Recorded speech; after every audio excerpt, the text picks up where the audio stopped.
Hello, everyone. Welcome to the Spin Zone with Brian Lewis. We're talking about the Charlotte Hornets here. Um, Another team.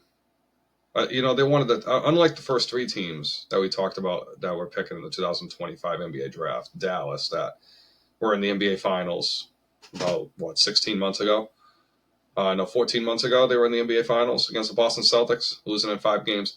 San Antonio just literally had Stephon Castle, Victor Wembanyama, and even that they already had Keldon Johnson, Devin Vassell, and then they got Jeremy Sohan. Then they traded for De'Aaron Fox, so they have talent on that team already. Then you have VJ Edgecombe in Philly, where George and Embiid and Maxey weren't healthy last year. You didn't get the best out of that team, and clear as day, they suffered a season that most likely what Indiana or Boston, worst case scenario, could suffer. But the thing is, Philly didn't lose just one. They didn't lose two. They lost 3 stars for over 25 games. Not a lot of teams are going to bounce back from that. But to get a top 3 pick and get VJ Edgecombe is a key. Now, Charlotte picked Con Canopel from Duke. So Cooper Flag's kind of like a wing buddy that is a very good shooter. Almost like you're getting like a Jeff Hornacek. I mean, I remember seeing online, like someone compared Concanopoulos to Jeff Hornacek. I'm like, Hornacek's much more of a nimble. Hornacek was a better athlete than people give him credit for. But then you see Canopoulos play in the summer league, and he kind of lit it up. The dude can definitely get a shot up, and I'm wondering how that's going to work for him. I think someone like a Mike Miller would work in today's NBA, like a Dunleavy, a more athletic Mike Dunleavy. That could very well be his future. I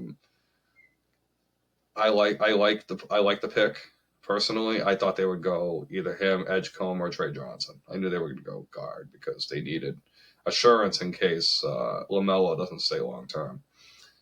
And plus, I think they need someone at the 2 guard spot anyway. Colin Sexton will be the veteran out of that group, and there's nothing wrong with that. Now, a lot of the headlines from what I'm reading about the Hornets is, obviously Sports Illustrated from Matt Alqueza of how the Mark Williams trade with the Lakers that got thrown out by the league. Um, you know, that's kind of it. Like, how committed is Charlotte to building this thing? So the culture's there. You have Charles Lee, who came from the Celtics coaching staff. Charles Lee bounced around a couple other places, but I remember him being on the staff with Udoka before Missoula was hired. So the Mark Williams trade, they got rejected for Dalton Knecht, Cam Reddish, and Nurkic and all that. Because of that, they still ended up getting Nurkic anyway.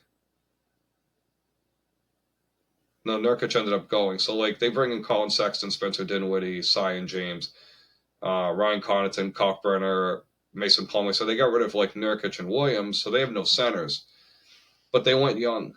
And this thing is, too, they could still very well sign free agents, but it's Charlotte's still in the midst of trying to figure out, what they want to do long term. Now, someone like an Isaiah Hartenstein is going to become available in the next, year or two because, one, I feel like Thomas Silber from Georgetown is a good player. I think he's going to step in and be the 5. But I also think there's no way that, because they paid Chet Holmgren, there's no way OKC is going to be able to keep Hartenstein around. So he's going to be the easiest one to move on from. And I think Charlotte being in a position to suck all that money in, or maybe take on most of that contract, they could give OKC kind of an outlet of that deal. Now, why they paid Chet Holmgren is not the deal for this video. That's another video. But I feel like, everyone talking about how the Hornets culture is starting to change, and I could see one of the headlines right now from the local paper is from Clutch Points. The Hornets culture finally seems to be in place. Hornets have work to do with to fix a weird roster, according to NBA analysts. The Knicks were going after Charles. Hornets, their assistant coaches are still kind of being poached here. Um,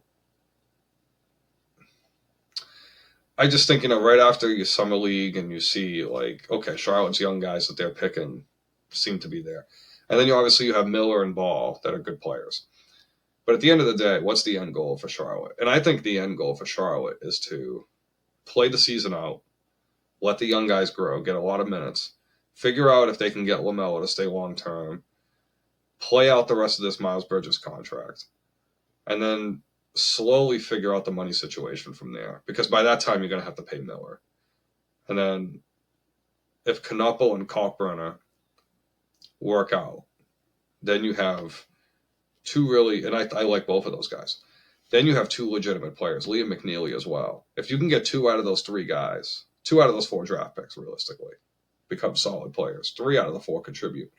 And you're talking about, holy shit, now we got a team that can step up to the plate in an Eastern Conference that in a couple of years isn't going to have Philly because Embiid and George are old. That Miami is out of the fold. That, we'll see what happens with Detroit, Indiana. Cleveland's a veteran squad, so they're locked in. New York is a veteran squad. They're locked in. Boston's a veteran squad. They're mostly locked in. So most of the squads are locked in. Charlotte can kind of see through, and then if they have an opportunity to strike, they can. Now, Philadelphia, the Clippers, these are teams that could very well collapse. They're teams that could very well have great seasons. But those are the ticking time bombs that could happen and cause a butterfly effect. Phoenix just signed Devin Booker to a long-term deal. So depending on what happens there, Jalen Green could be an option. Because if Phoenix don't want to keep him long-term, Philly could do that for LaMelo Ball, and Phoenix might be able to move some other assets. I don't know what else Phoenix has left. But that's an option. And Phoenix is going to have to find some way to do something. That's going to be such a interesting synopsis. But you look at Charlotte, if they end up getting Boozer or DeBonza, then this team has a different conversation completely than next year than the one this year. And we'll leave it at that. On to the Jazz.